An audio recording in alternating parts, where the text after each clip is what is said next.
Hi, I'm Caden, here with my brother, Cal, and you're watching Eating W's. eat the W. That's a W.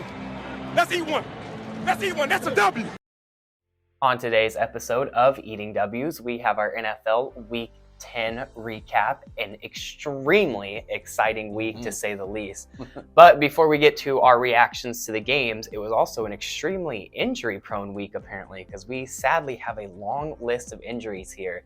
Starting with Carolina Panthers quarterback PJ Walker is out, which means Baker Mayfield will now be the starting quarterback in Carolina again. And Sam Darnold is now the backup. And Sam Darnold is the official backup because, that's how everyone thought it would be, that Sam Darnold is backup and Baker is starter only because PJ Walker is out. That's totally what everyone thought was going to happen.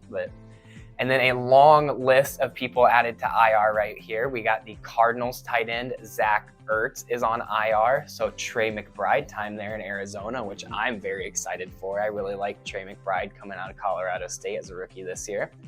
He's a highly touted prospect. So, very much. So it'll be interesting to see how he does in that Cardinals offense. Look out for him in fantasy because he's not much of a blocker, but man, is he a good receiver. The Eagles placed corner Avonte Maddox on IR, and the Titans placed corner Caleb Farley on IR.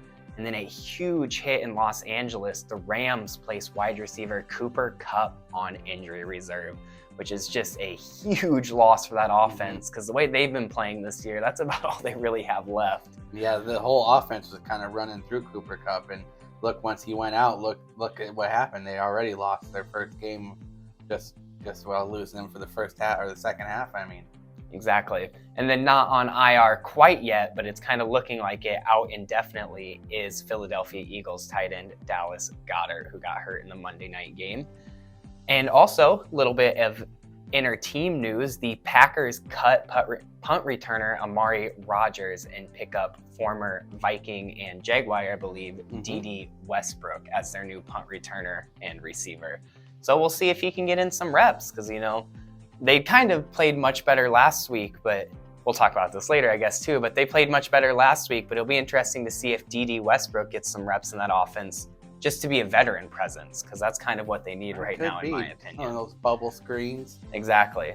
So now jumping into our reactions of last week's game, starting with the Thursday night game where the Falcons went into Carolina and got beat by the Panthers by a score of 25-15. Now, I thought for sure that it was just a total fluke when the Panthers almost beat them last time and the Falcons were going to go in and kind of handily take care of their divisional opponent. But if you watch that game, it was really the other way around. 25-15 is a close score for how, dare I say, dominant the Carolina Panthers were in this game. Yeah, the Carolina kind of had this one sewn up from beginning to end. I kind of predicted that they would go in there and finish business after losing that close one just a week or so ago. Yeah, the Falcons absolutely crumbled. Crazy to see there. But again, that NFC South is just so open again with the leading team being at 500 with the Tampa Bay Buccaneers at 5-5. So crazy to see there. Next up, we have what we touted as the game of the week and what comfortably became the game of the week. We had the Minnesota Vikings going into Buffalo to take on the Bills and beating them in overtime by a score of 33-30. This game was absolutely wild from start to finish. There was one point at half and coming out of half where the Vikings looked flat and like the Bills were just going to steamroll us and absolutely take the game over. But then we had a couple of flukes happen for the Bills, a couple of flukes happen against the Bills. Of course, the big news there was the Josh Allen fumble under center snap in the end zone, which gave the Vikings the lead. But the Bills were able to send it into overtime. Just so much happened this game. If you didn't get a chance to watch it, find a highlight video, find a replay somehow because it is so worth it to watch this game.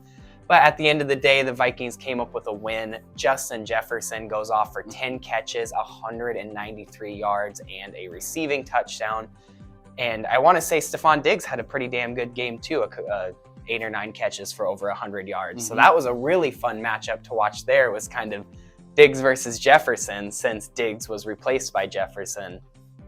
But overall, it was just an awesome game to watch, and I was so happy to see the Vikings stay in it we got down and we came back, and then it kind of looked, usually when that happens where we get a comeback win and then we go into overtime, we lose some momentum and we kind of drop it. So it was so awesome to see us continue it against a good team. 2 end zone interceptions by Patrick Peterson, so that was cool as well. Yeah, Josh Allen now has, I believe, 4 red zone interceptions in his last 3 games after having 3 in his first 67. So he's, I don't know, starting to go downhill a little bit. But I mean, hats off to the Vikings. What a game that they pulled off. I mean, Justin Jefferson had 2 or 3 catches of the year candidates just in the one game alone. I mean, that was insane. And Pat Pete with the game stealing, chain earning interception as he got the chains this week on the plane ride home, and it was a hell of a game. I was very, very impressed by it. We were just talking about what was the game of the year so far, and look, this one just rose right to the top. As I say, this is a clear front runner for now, and from a Vikings fan perspective, unbeatable. So unless we have another good game, I guess. But I've been hearing some people say, what's up with the Bills? Bills are done. Is Josh Allen struggling? And I feel like that's very much, people need to calm down, because this is weird to say even as a Vikings fan watching for the last decade. This was just as much the Vikings playing well as it was the Bills struggling, because the Bills didn't look 100% up to par, which when Josh Allen's throwing elbow is hurt, no way they can be. But the Vikings still went out there and played a hell of a game. So I can see the Bills still steamrolling other teams. And it's weird to say, but the Vikings might actually be legit. I knew we had the roster. Well, they just had a lot of things break their way. I knew we had the roster, but the new coaches made me nervous. Luck in general made me nervous. But like Alan just said, lots of things falling our way. The coaching staff is really, truly starting to find their identity. So exciting time in Minnesota. The big play was Dalvin Cook on that, 75-yard touchdown run? I want to say 80. I think it was over 80, yeah. Yeah, late in the third quarter, that really switched the momentum to get the Vikings back in it. Big time. Hell of a game of the year. Next up, we have another NFC North team, 2 of them to be exact, actually. We have the Lions heading to Chicago to take on the Bears and picking up a win by a score of 31-30 in a close one. Jamal Williams punched in a late touchdown to give the Lions the lead. But what I wanted to talk about this game is Justin Fields, for the second week in a row, is the leading rusher in his game.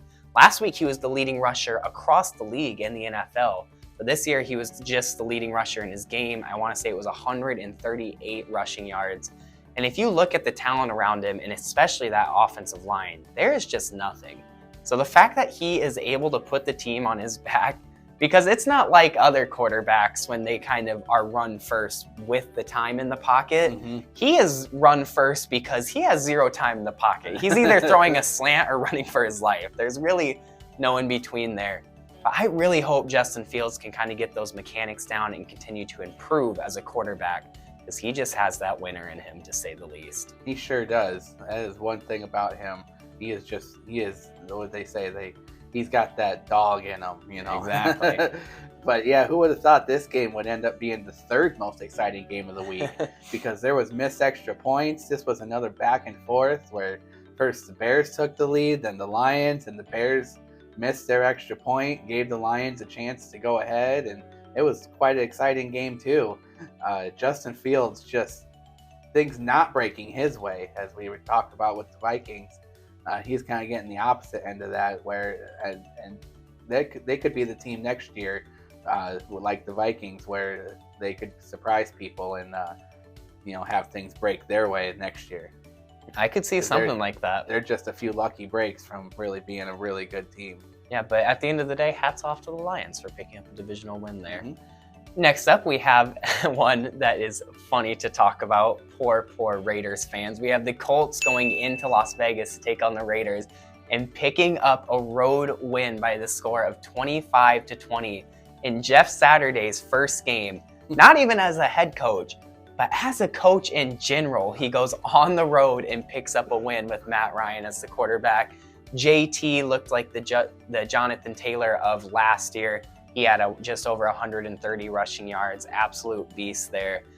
And I didn't get to see much of this game, but I just wanted to point out how much I love that Jeff Saturday went in there and got the win as his first win as a head coach. Let me spit that out there. Because everyone was talking so much crap when he got hired. They were like, what is Jim Irsay doing? So I know it's not against a premier team, to say the least, but still so cool to see him go get that win. Yeah, it definitely is. And, it looked like one coach was, new to the league and the other one came in prepared. And the one that was prepared ended up being Jeff Saturday, who was able to find out that the Colts still did have Jonathan Taylor, which seems to be quite a missing piece there. Really makes a difference when you have your number one running back there. Yeah, exactly. Insane game there. Mm-hmm. Next up, finally, one that Callan would want to talk about after not wanting to talk about it for the past few weeks. The Cowboys went into Green Bay and lost by a score of 31-28. And Callan, I'll let you take the honors first on this. Well, I said it last week. This is the game where it all turns around. This is going to be the game where it gives the Packers the momentum to be able to go on a run here, get back into the playoff race. We're in the mix at the 9 seed. I know that there's 7 seeds this year, so we could sneak in still. We'll have to have some things break our way. But I really like the way that the Packers played this week. They got the running game going strong with Aaron Jones, who went over 130 yards. Rodgers looked like the old school Rodgers. And let's not forget Christian Watson, who is the first rookie wide receiver to have 3 touchdowns versus the Cowboys since Randy Moss in that Thanksgiving Day game. So interesting. A little bit of Randy Moss stat there to go for Christian Watson. I like to see that. And the defense played really well. They got important stops when they were needed. Mike McCarthy got too big-headed and didn't go for the field goal in overtime, which I just can't believe that he didn't kick that field goal.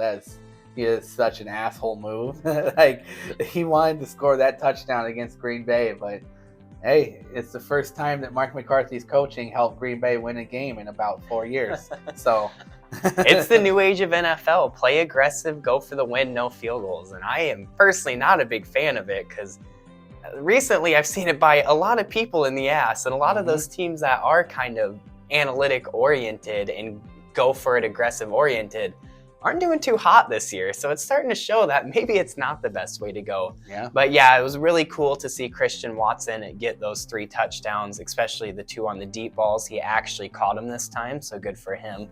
Christian Watson is just such an athletic freak. So if he can get some of those mechanics down at the next level coming from NDSU, a Division II school, he could be an absolute unit on the field, to say the least. He could be better than Devontae. Oh, I don't know.